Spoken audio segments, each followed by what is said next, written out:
was part 1.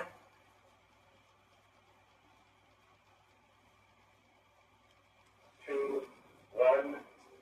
We have ignition and we have liftoff. We have liftoff of the Titan Centaur, carrying the first of 2 Voyager spacecraft to extend man's senses farther into the solar system than ever before. Reports coming back indicate those twin large solid motors are functioning perfectly, producing 1.2 million pounds of thrust each. Good evening, I'm Larry Kane. Our big story on Eyewitness News is the live picture you see directly behind me. Suddenly light and brightness out of a 24-hour darkness. The bright patchwork of the second night of the great New York energy crisis of 1977. Columbia Pictures, in association with EMI, presents Close Encounters of the Third Kind. Right. Star Wars, 1 billion years in the making, and it's That's coming Bigfoot. to your galaxy this summer. On January 20th, 1977, Jimmy Carter took the oath of office as the 39th President of the United States. He promised a new era of honesty in government and a break from the politics of the decades before. That summer, NASA engineers launched the twin spacecraft, Voyager 1 and Voyager 2, designed to leave Earth behind entirely. Each carried a golden record, a message in a bottle meant for whatever intelligence might find it someday, somewhere in the vastness of space. On May 25th, Star Wars was released to theaters, igniting the public imagination with visions of alien worlds, galactic empires, and the hero's journey retold for a new age. Meanwhile, an occult revival that had been building since the 1960s came to a head. Astrology, tarot, and mystical teachings were quietly returning to the mainstream. It was said that humanity was moving deeper into the Aeon of Horus, an age of awakening to greater truths. Then, on August 15th, the Big Ear radio telescope at Ohio State University detected a signal from the direction of the constellation Sagittarius that bore all the expected hallmarks of extraterrestrial origin.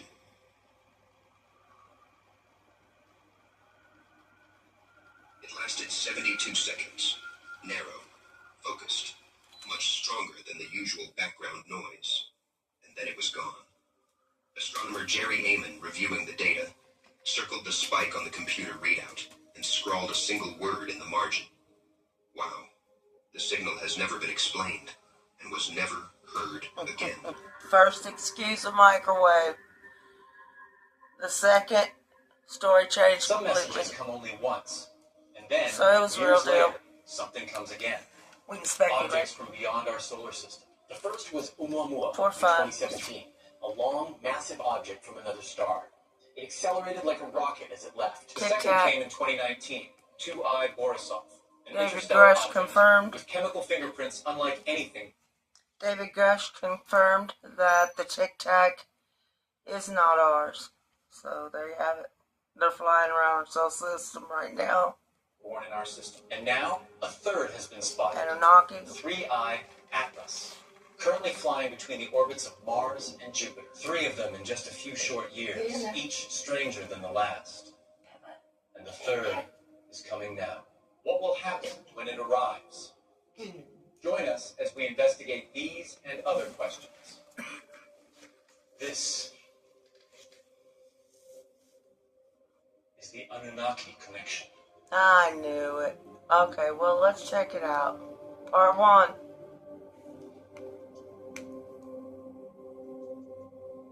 I just know these things, guys. I've been doing this 40 years. Been abducted. Seen a lot of stuff in my day.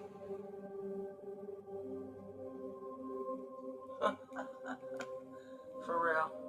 For fun. Right?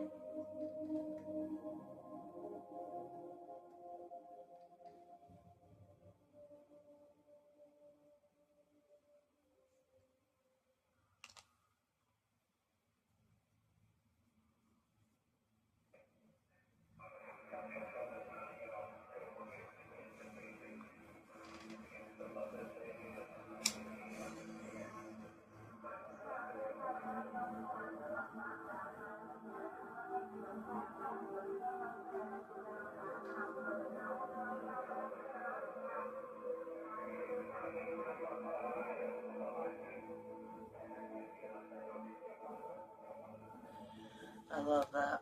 On I the grew night of up August listening to 15th, that stuff. 1977, the Big Ear radio telescope in Ohio was scanning the skies as part of a long-term SETI project, the search for extraterrestrial intelligence.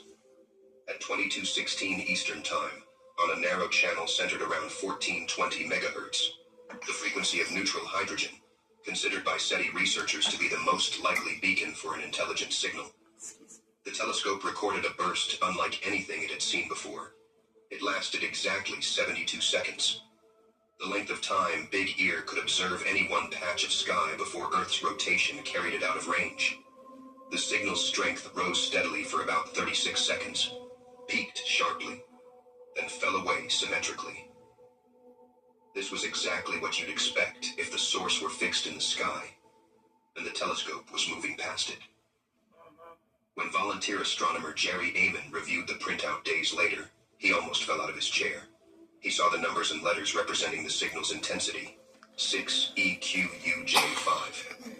On Big Ear's alphanumeric scale, this meant the signal had hit a peak more than 30 standard deviations above the noise floor. In other words, it was strong, very strong. Strong enough that Amon circled the sequence and scribbled a single word in red ink. Wow. That would forever become its name. The signal appeared to come from the direction of the constellation Sagittarius, near the star group Chi Sagittarii, in a region not far from the globular cluster M55. Due to Big Ear's dual feed horn design, astronomers could narrow the location to one of two very close points in the sky, but not tell which one. From the start, one detail made the event irresistible to SETI researchers: the frequency. 1420 megahertz is the natural emission frequency of hydrogen, the most abundant element in the universe. SETI theorists had long argued that any civilization trying to make first contact would choose this channel because it's a universal marker. A beacon at this frequency would stand out as intentional. But the problem was repetition, and the wow signal never repeated, not once. In the years that followed, Big Ear itself tried listening to the same coordinates more than 50 times. Nothing. Other observatories tried too. The Very Large Array, the Oak Ridge Meta Array, the Green Bank Telescope, and more recently the Allen Telescope Array and the Breakthrough Listen Project, all aimed their ears at the same patch of Sagittarius. Couldn't it have also been something that moved in front of the telescope? I mean, something really big going by it? I don't know. I'm just throwing it out there. Somebody give me an answer if you know it, please. Yes. Still, silence. Theories poured in. One of the simplest was that it could have been terrestrial interference, a stray radar signal or military transmission bouncing off a piece of space debris. Jerry Amon himself considered this possibility, though the fact that the signal was so perfectly narrowband made it hard to explain as accidental. In 2016, a new theory suggested that two comets, 266P/Christensen and P/2008Y2, might have been passing through the area at the time, emitting radio noise from their hydrogen clouds. But the geometry didn't quite fit, and subsequent tests on similar comets found nothing at the hydrogen line. Most scientists dismissed the idea. Those aren't comets, those are leviathans. What if the wow signal was exactly what it looked like? A deliberate broadcast from an extraterrestrial intelligence. One possibility imagined by SETI is that such a signal might be sent once, then never again. Perhaps as a marker in time, intended for a specific listener, or as part of a sequence where the next message is not sound, but something else entirely. Nearly half a century later, the signal remains one of SETI's most tantalizing clues. A perfect example of the kind of transmission we've always hoped to find, and the kind that leaves us with more questions than answers.